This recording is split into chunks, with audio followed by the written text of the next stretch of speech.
Oh god, I can imagine simps playing this game for Fords.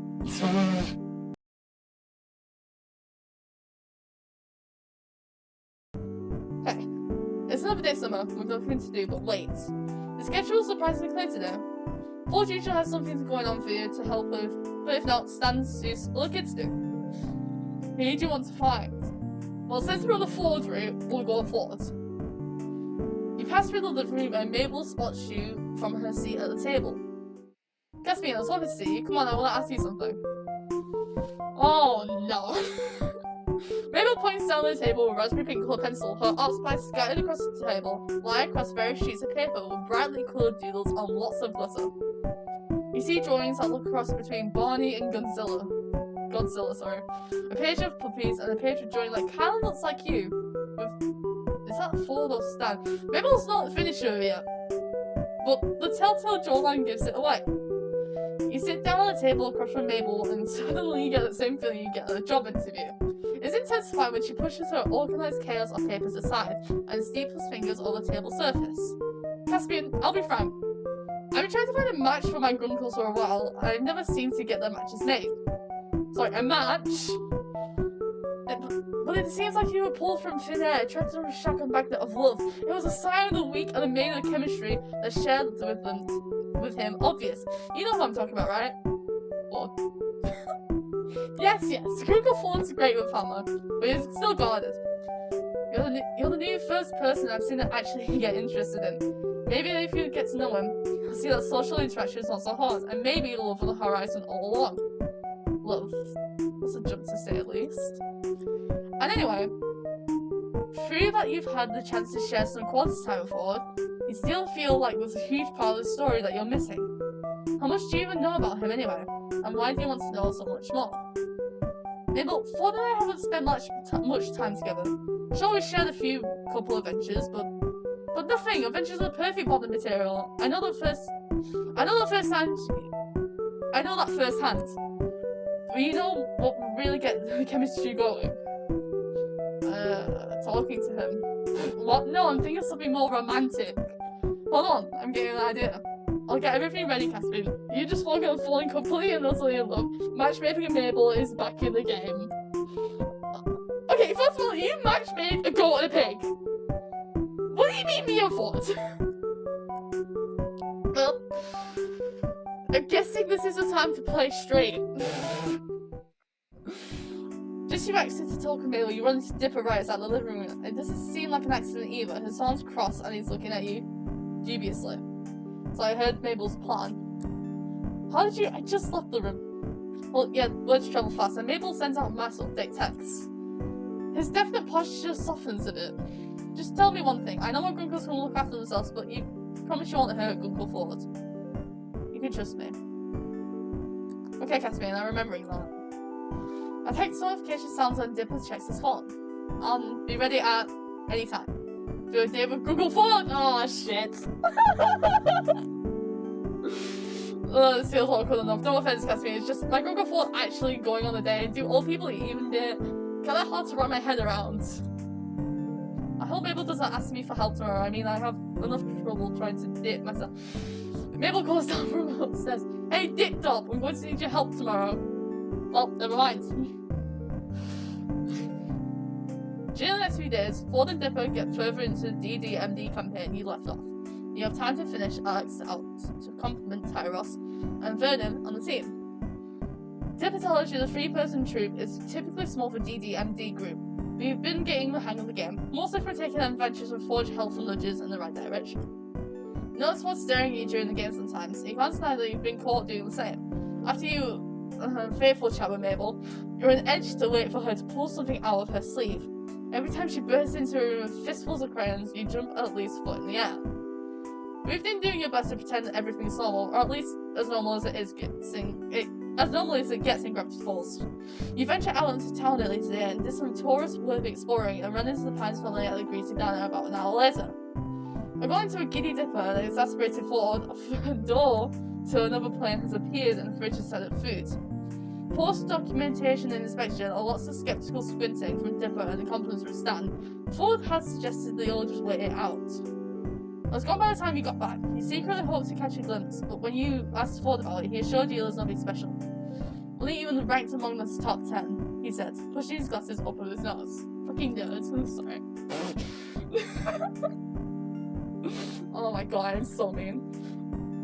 After a series of fridge-related events, the Shag fell quiet. Dipper ventured out with his camera equipment off to film something amazing, and stands in his office checking in with his sources, whatever that means. Ah, hello Ford. Fucking hell. That leaves you and Ford both intently reading the Shag's patio. It's warm and comfortable, and yet the overhang shields your eyes from the blinding summer sunlight. You glance over at Ford. He looks calm and collected, same as he's been all week. Conversely, you've been a little nervous around him ever since Mabel's matchmaking interview. It's not that you haven't thought of him in that light before, it's that you've never planned on it actually trying out. Yeah, that makes sense. You can always ask Mabel to call off the matchmaking thing. After spending the past couple of days convinced that Mabel was going to spring an unavoidable romantic situation on you at a moment's notice, you'd rather not live with that kind of anxious anticipation. To be fair, neither would I. But I don't have a girlfriend. Or any crushes, so I don't crush often. But, yeah. You settled back into the book. A paperback Ford lends you. It's a jargon-heavy sci-fi with an abstract cover. You probably would have overlooked a bookshelf. And you think you're about to see the first glimpse of the plot of the 3-chapter introduction. That sounds about right. You go to turn the page of your book, and the back door slams open. Mabel explodes onto the board, armed of a mist in the apron. Oh no, is the thing happening? Cast me a group before I need help, and I need it now. For fuck's sake. Ford sits up with a wide-eyed look, fixing his glasses that has been started off the bridge of his nose. What is it? Is something burning? Something burning in the kitchen? I need help baking. Ford relaxes enough to leave the bookmark in his dug-in novel, and closes it, but looks to Mabel with an air of bewilderment. Brenda's throwing a grub ditch hantroversion. I don't know if I said that right. Party for Marius when he comes back to visit. But I volunteered to make cupcakes. I was like, yeah, I can totally bake a batch of cupcakes, but it turns out smoke on fails. Oh no. Smoke on fails at the back door inevitably. Followed by a screech of the fire alarm inside. Mabel wrings her mitted hands and rinses guiltily. I can't. Mabel rushes back in the house, even before coming close after. You reach the door in time to see Ford. From Ruffles, drags the chair over the smoke tip and disables it easily as flipping a light switch. As for the smoke, you go straight to the kitchen window, open it, fanning out smoke out of the house. Mabel looks guiltily at you both, intending to wash the smoke out of the oven lids. Now that you really look at her, you notice there's flour on her sweater, the kitchen floor, and the kitchen counter, leaning onto one lopsided bag of flour surrounded by a similar mess of ingredients. Looks like you could use a hand, Mabel. Why don't you ask for help much sooner? I'm sorry, Grandpa, I just wanted to make them myself. So that was very British of me. That would make sense. She wilts under exaggerated despair. I need those cupcakes, and I need your help. She points at Ford. And your help. Mabel moves her pointer finger to you. Oh dear. Both of you absolutely need to help me with this. She looks between the two of you with those Mabel-patted puppy dog eyes, and whatever she will do, and whatever you had left to resist crumbles immediately. You pat her shoulder reassuringly. It's alright, Mabel, baking is difficult. The professionals have off days, and you can't tell the oven there's still leaking, lingering smoke. I think handle supervision might be good right now. Mabel nods, looking between you and Ford. Well, it'll be easy peasy you can Ford help me. Do you think she did that on purpose? You look at Ford, and Ford just looks questionably at Mabel. Why would you need both of this, Mabel? Because... oh no. Because they need to make her look a bajillion of these. So many. It's a huge party. Plus, there's more people that make them. And the more love these cupcakes will have. There needs to be so much love in these cupcakes. That doesn't... Please, Grandpa Ford, you don't have to be super conventionally the only ones who can be held here. Maybe Dipper... He's out filming and he won't be back till sunset. It's gonna be you two. Ford glances helplessly out the hallway, and one moment Mabel gives you a conspiratorial wink while he's not looking. And then it dawns on you. Your matchmate David Ford. I fucking knew it! I fucking knew it! Is it going hot in here, or is it just the oven? Oh shit, we're falling! We're falling!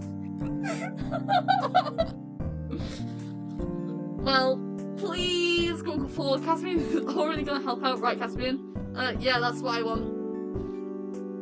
Help picking up his pitch has a look at Fawn and find him looking oddly contemplative, now compared to before.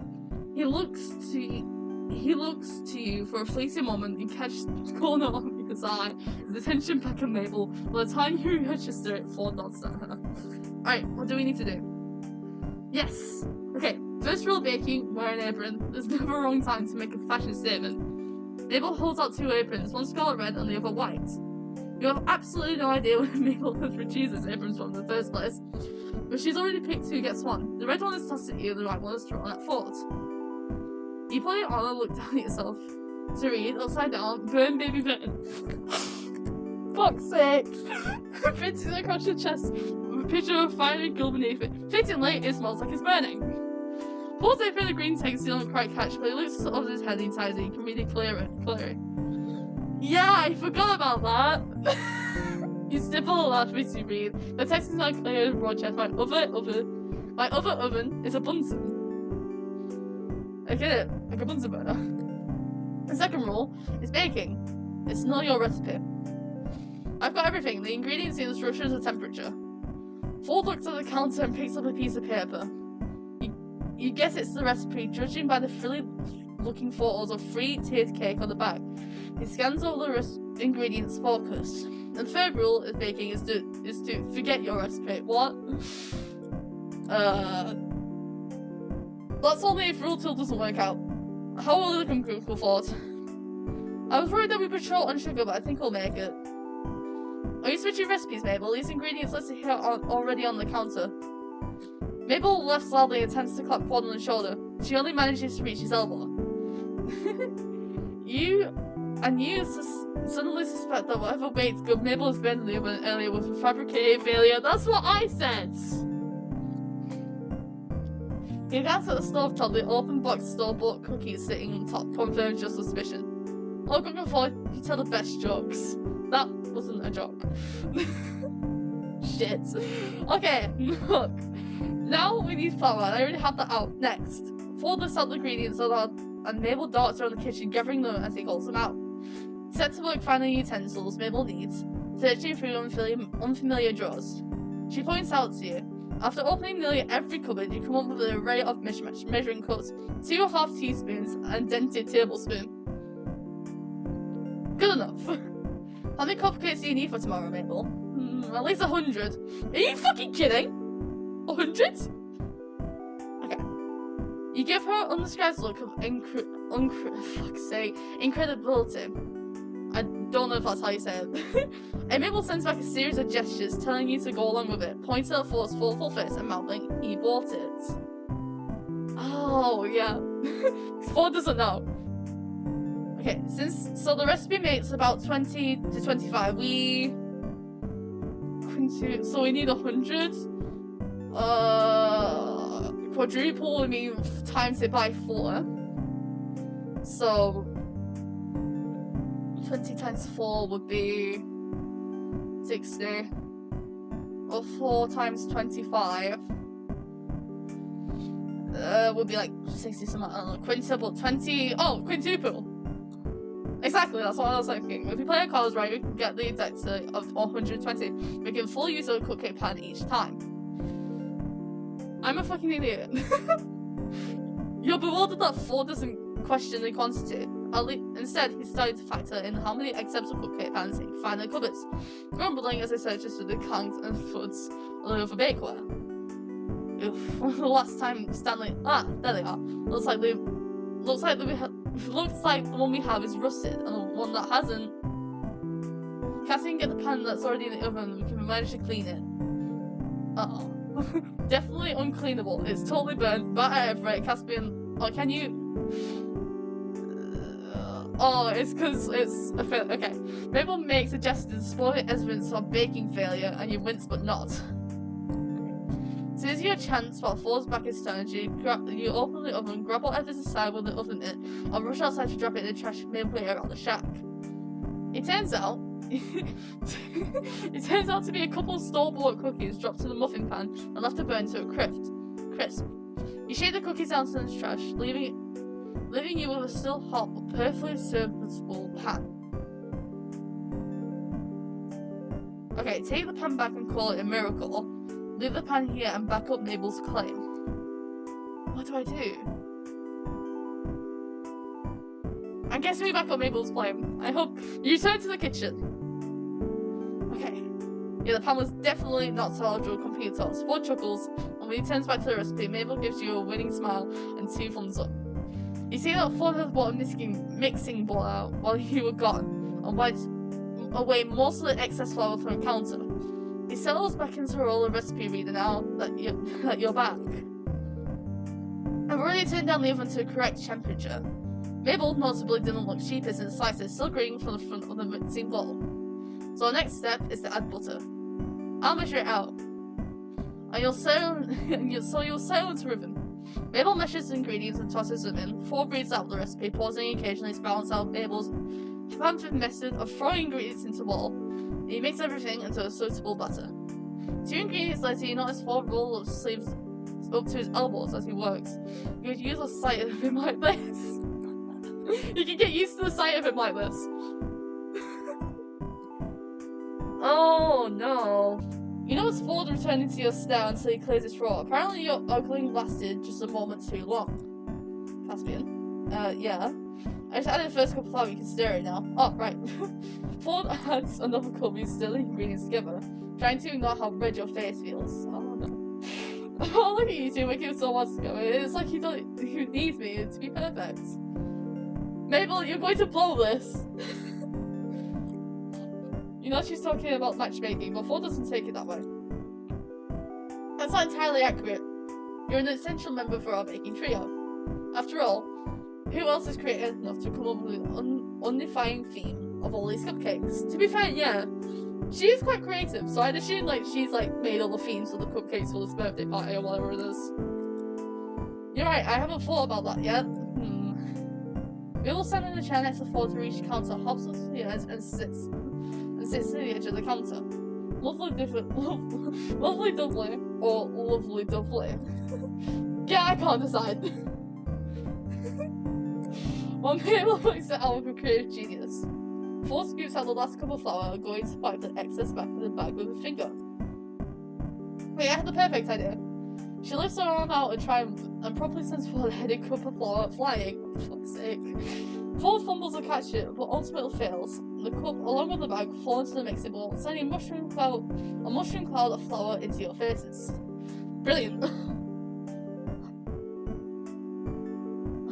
Flour cakes Ford's glasses, along with his nose, cheeks, and forehead, and the front of his hair, with the point where the colour is indistinguishable from its usual streak of grey.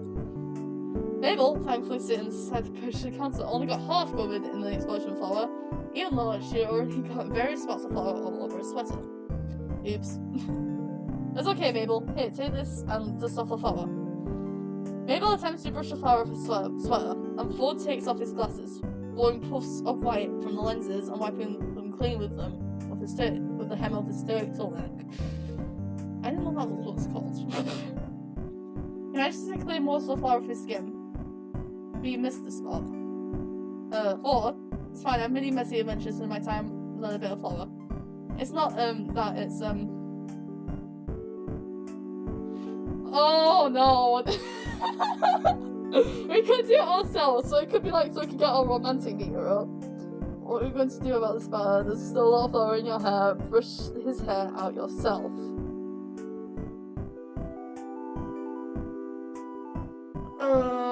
What do I do?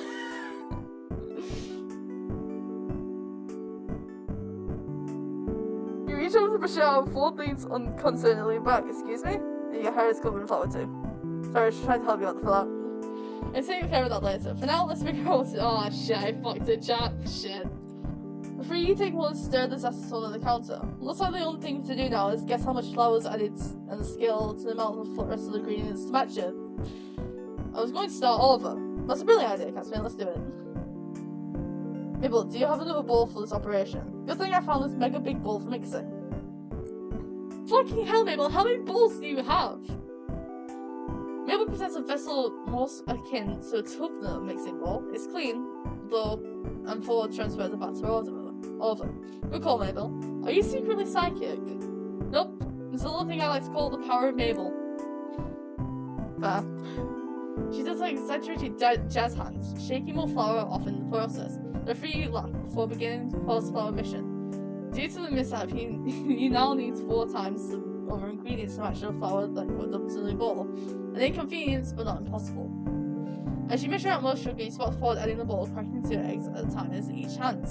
Oh yeah, with 6 fingers? Sure. Fair enough. Oh god, I can imagine Simps playing this game for forwards.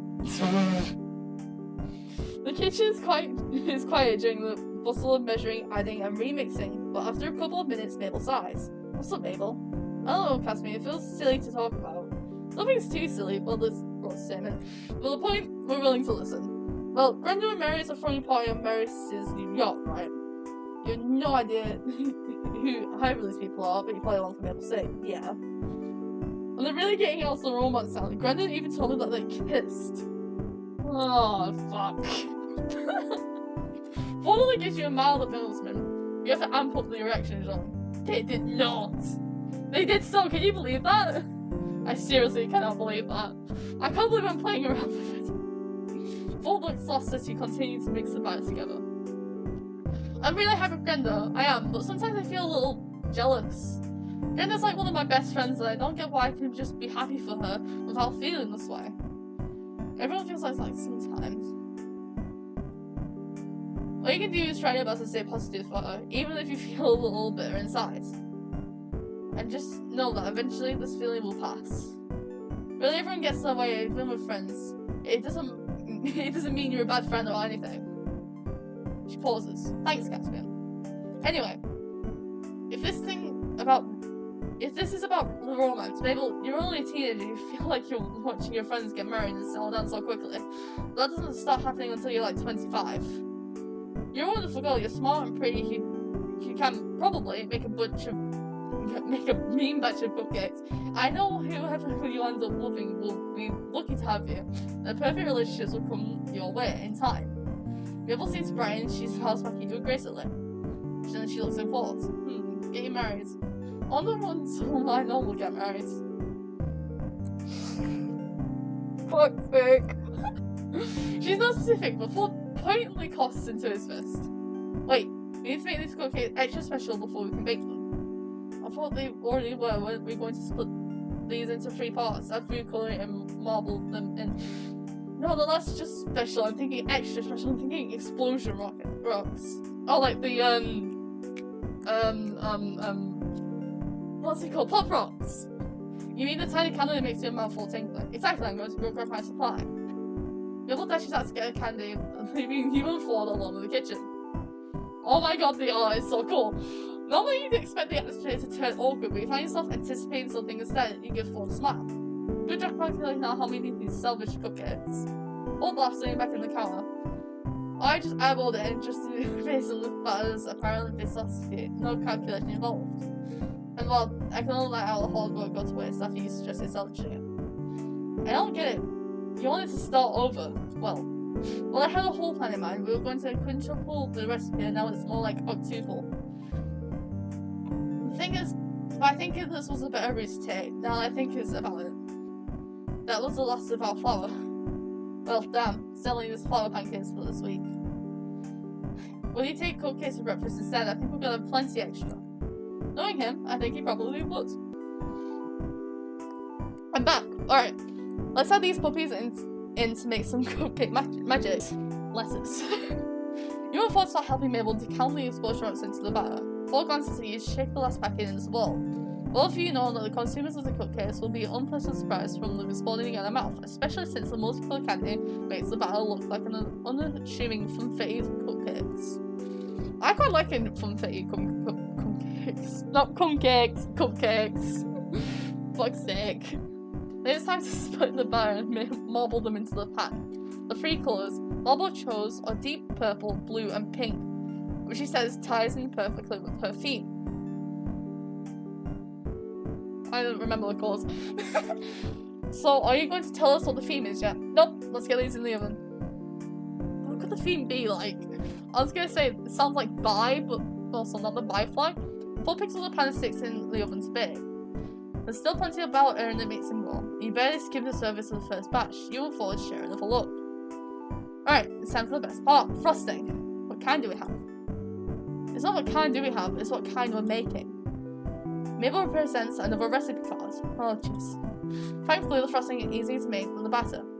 By the time you and Mabel separate the surgery result in a few different bowls from colouring, the first batch of cupcakes came out of the oven 10 minutes ago and have cooled down on the counter. As Mabel puts it, ready to be Mabelified. Oh yeah, like from the website. Ford grins at her and he starts dyeing a ball of icing bright pink. Decorating the cupcakes is by far the most fun part of the afternoon. The three of you sit around the kitchen table. Mabel purposely sits you and Ford next to each other. Great. While she takes the remaining spot and you use different frosting tips and make designs on all of the cupcakes. Mabel finally revealed her theme to be outer space because her face is full of romance. And this is the way I can say the compatibility is out of this world. So the three of you cover marble cupcakes in galaxy level combinations of coloured frosting. Paul, to put it simply, is delighted by the theme. We're pretty sure Constellations in painstakingly iced on the 25 cupcakes. You have passed the illustration from the Stargater's guide. In the middle of the company in a second, Orion. Ford gets some icing in his face. A drip of blue somehow made it onto his chin. Probably for testing. The icing was testing the ice to make sure it tastes good. It did, of course. Mabel kicked you from under the table. What the fuck, Mabel? Ow. Shh. No. She nods her head at Grunkford, giving you the meaningful look that Ford completely misses. He wipes most of it off with no sugar blue on his cheeks, so you... we did this last time and it didn't go well. I say point out.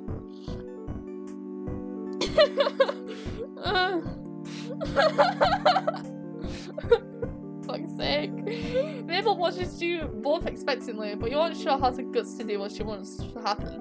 Besides, she's not sure Ford's ready for that. You opt out for plan B instead. Wait. What did I click? Chat, what did I click? Oh no, Ford is all hyper-aware how close you two even are. You can't ignore how his gaze drops from his eyes on your lips as you inch closer to wipe the icing away. I clicked the wrong fucking one! I clicked the wrong fucking one!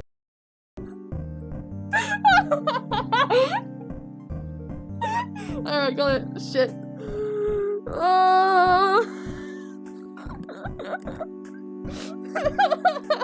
I meant to click the bottom one! Oh, eventually, Free can finish decorating over 100 cupcakes. Look at them, all lined up on the counter. You can really see the decline quality is due. Ford and Mabel got the one out.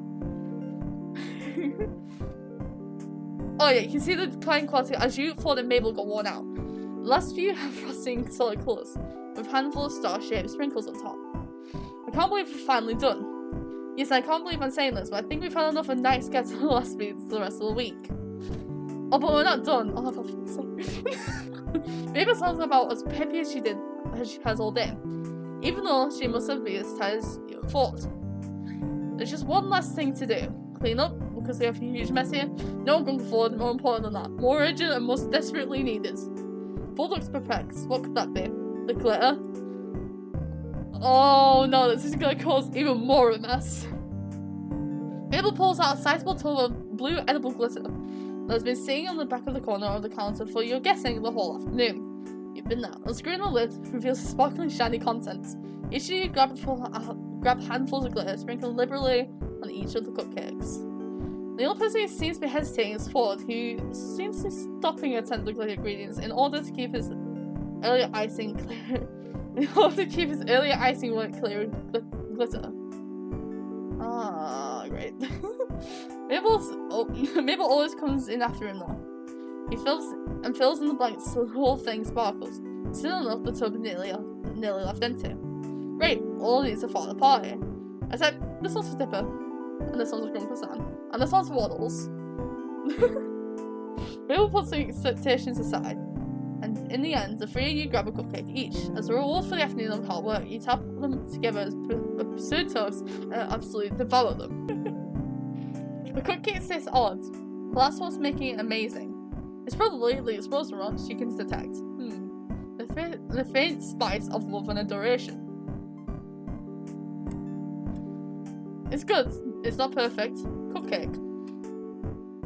The remaining cupcakes are strategically fitted in a party among the chiz, boodles, and various other snack foods, ready to be brought to party tomorrow afternoon. Mabel stretched and yawns dramatically before grabbing the plate of cupcakes that had been set aside. I better get these over to the boys. You know how Grunkle's son gets when he smells something cooking and doesn't get a taste? You're not quite sure you do, but Ford nods knowingly, so it must be true. Anyway, I'll leave you two lovebirds alone. Thanks for helping me unlocking me. Thanks for helping me unlocking my help. Mabel, what the fuck? Mabel sends a finger gun and she leaves. Oh, of course. Your heart races each as the Ford looks at Mabel with an unreadable look that faces you. See, I know what's going on. This isn't the first time Mabel's tried to find my match. You can't find the words to express mature release and confusion, Ford explains. I suppose she's at the age where kids start thinking about romance and dating. Stanley and I are just two of her research subjects, and for these compatibility experiments. Last time Mabel reached for the merman door to send me up with a merman, she didn't tell me about what kind of situation it was, so unknowingly I grilled him with enough scientific queries about mer people and they sent him back underwater with a grumpy burble. Look at a small genuine smile. But I can't say that's been all bad. After all, I've managed to repeat that kind of mistake yet here. If you did, you'd be surprised how much I know about mer people. So, how do you think this match is going? Go for the high 6. And go for this one. You get your amused chuckle. You both look around the disastrous scene of the kitchen since Mabel conveniently had other things to do. She left you and Ford to do the task of cleaning everything. Ford rolls his sleeves up and adjusts his glasses. Come on, let's get this kitchen cleaned up. Yes! What do you mean? It is better, but you know, car crash more like train wreck. Seriously, do you even try being nice to him? Yeah, that's because I accidentally did something stupid.